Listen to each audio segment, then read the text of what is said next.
नमस्कार. माझं नाव नागनाथ कसबे, वय वर्ष 37. मला डायबिटीसचा त्रास होता. गेली जवळजवळ 2 ते 2.5 वर्षापासून मला डायबिटीस होता. मी बाहेर 2 ते 3 ठिकाणी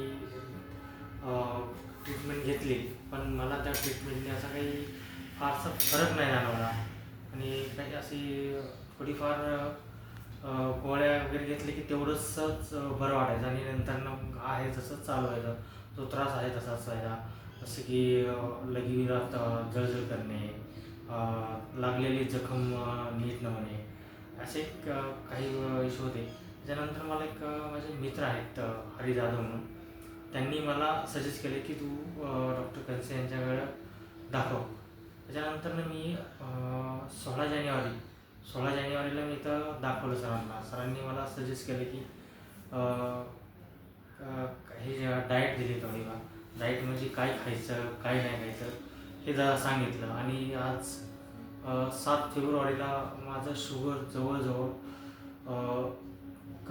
कमी होतं आहे, म्हणजे झालेलं आहे जवळजवळ.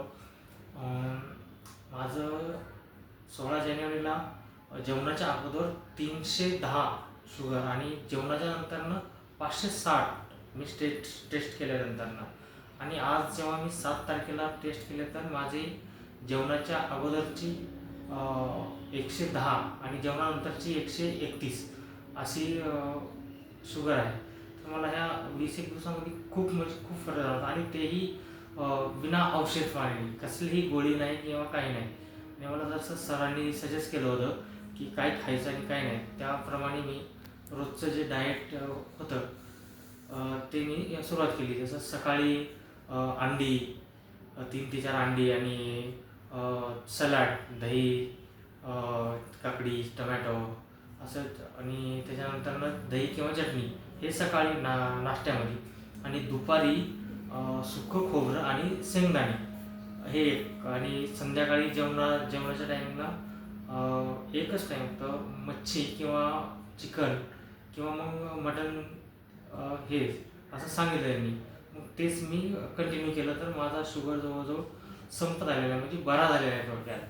मला आणि सरांनी सांगितलेलं की आत्ता 2-1 महिन्यानंतर अजून एक टेस्ट करा आणि एकदम तुमची शुगर व्यवस्थित आहे असं सांगितलेलं आहे आज मला. धन्यवाद.